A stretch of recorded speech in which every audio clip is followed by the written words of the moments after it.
Choirs are groups of people, human beings with bodies who sing. And it's actually a feature of choirs that the variety and difference each of us brings to the group creates a unique whole much bigger than the sum of its parts. How we all work together to get that result is a long and complicated and fun process. Today we'll learn some of the basics about voice types. Here's a note on using gender terms when speaking about voice types. Just like the string instruments from the tiny violin up to the giant upright bass, the size of our bodies affects our sound very directly. Humans are of course made with much more variation than string instruments, and there's a lot of variety in the type of sounds we make. Sometimes sounds don't match the size, shape, and gender of what is considered normal. You can stress about that, or you can see it as your unique contribution. Gender is a big part of our bodies and their sizes, and therefore a big part of the sounds we make. I will be teaching as if gender is a non-controversial thing, as if we all understand that it is a fact that there are norms of gender. The whole terminology of voice types is based on this. But please hear me say, it is okay with me if you are an exception to the rule. I need to say this so you know where I'm coming from, and that I don't mean to discount your unique situation. I also need to say this because of my responsibility to your long-term health. As a voice teacher, I will always respect your throat by asking it to make sounds that are appropriate for it only.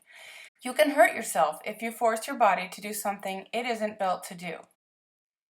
Like all athletic endeavors, singing is an ongoing negotiation with our bodies to see if we can improve. I firmly believe that all we can ever do is work patiently and slowly with the physical facts. It is normal to feel awkward and different from others. It is normal to imagine that other people have it easy, but that we are special in our suffering. Maybe we feel old, maybe we feel young, maybe we feel sick that day, maybe we feel taller than we should be. You name it. But the prizes actually go to those who can get out of that mindset, freeing themselves to become an expert at singing using your unique instrument without apology. This is, in fact, the only way a person should ever work hard on their voice, independent of gender or any other challenge. Successful, sustainable progress in life comes when we work with our bodies as they are, working slowly to understand their function and what unique things they can do. Sometimes that's easy, sometimes that's very difficult, but go with it. Trust that we're all on the same side.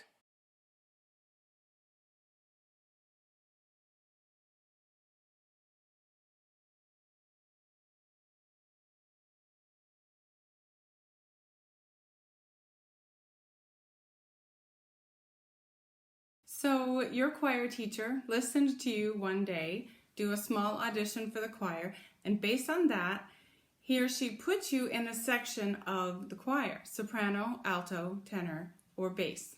Are you now and forever to think of yourself as a card-carrying member of your current vocal section? What if you're not comfortable in that range? So when your teacher put you in a section, it was the section that seemed to suit you that day.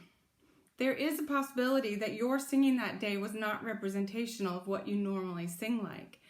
There's also a possibility that your choir director was wrong.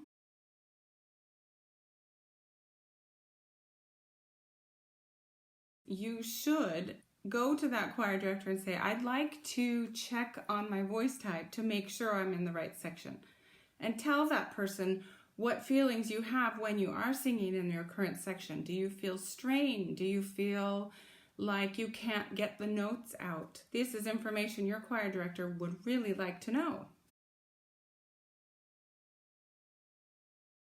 Starting from the top, going to the bottom, we have coloratura soprano, lyric soprano, full lyric soprano, lyric coloratura soprano, coloratura mezzo, dramatic mezzo, alto, contralto, tenor leggero, lyrics tenor, held in tenor, baritone, dramatic baritone, bass, and basso profundo. And those are just the main ones that I can think of today. And if you went into any country with a long history of categorizing of voices, they would have other words too to use.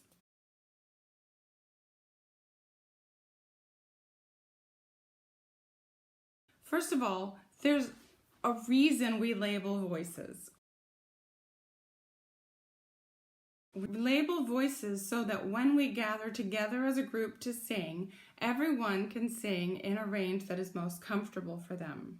It's better for the individual, but it's also better for the choir. If everyone is singing with tense and strained voices because they're not singing in the correct section, the choral sound will suffer as well.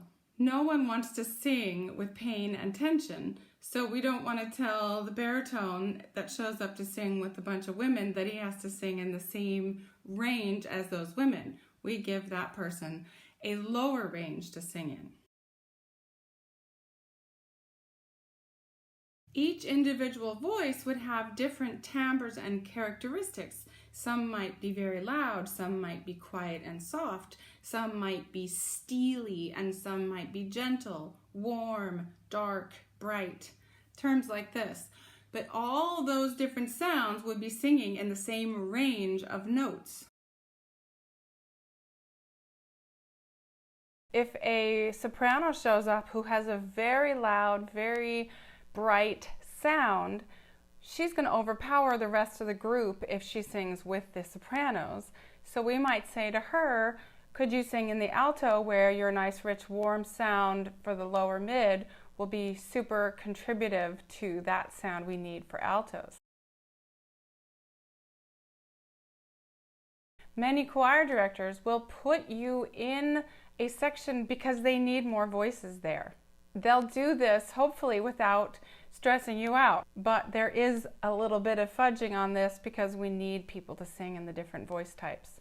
This is where your responsibility is to go to your teacher and say, I'm not particularly comfortable with where I am, for whatever reason, and work that out.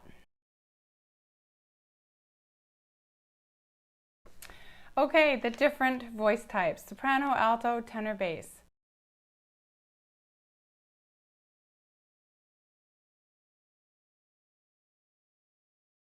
The soprano section. This is by far the most common voice type for women. Most women, in other words, will be found to sing in a soprano range from maybe B flat up to a high C, depending on the skill set of your choir. Those women's voices are easily accessing upper registers, so they don't have any trouble going from the middle voice to the upper middle across the B natural, and they don't have any trouble going above the staff from E, F, F sharp to G. Those voices hopefully can do that easily, and they can also control the tone of their singing such that the voice won't stick out too hard when they do sing up there. Those people might be more comfortable singing in the lower alto section because they won't have to work so hard to control their natural timbre. The alto section. Altos are people who have rich, warm tones in their lower voices who can help fill in the chord and give it a warmth and coloration. Those people also perhaps don't want to sing very high because it's either too hard for them to do or they don't enjoy it. If you don't enjoy singing high, you might choose to sing in the alto section. I sang alto for 2 years as a professional opera chorister and was paid to do so, and I enjoyed it a lot. And while I was doing that, I was learning about my voice, I was learning about the production of opera and what it feels like to be on stage, all in a situation that was comfortable for me technically.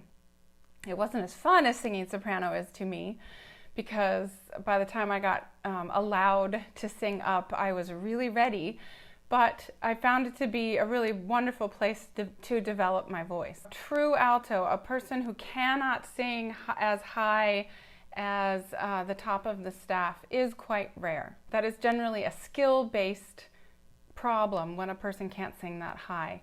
How they sing that high and what their voice sounds like when they're there are different questions. The tenor voice. This is the high male voice that can sing beautiful ringing tones up at the top of the tenor staff. It's romantic and pretty and adds some beautiful colors to choir sounds. It's also quite a rare voice type in comparison to the baritones, and so we often don't have enough tenors in our choirs. So a tenor voice has great access up through the upper registers, again across that B and the upper F, and enjoys spinning out a tone that is quite blendable up on top. For the tenor who has a very large voice and can't make a blendable, gentle sound on the top, we might suggest he join the bass section. The bass section is the low male voice. Basses carry responsibility for a rhythmic quality in our choir. They carry responsibility for bass line, and that part of their job is very fun, I hear. I don't get to do that too often. And again, there may be plenty of tenors hiding in that bass section who don't know how to access their upper range and therefore choose to sing lower to avoid that difficulty, or because they prefer to sing down low. Hopefully also their voice is contributing with colors that are appreciated in the bass section. How exciting if some of them would discover that they can sing high notes and go help out the few tenors.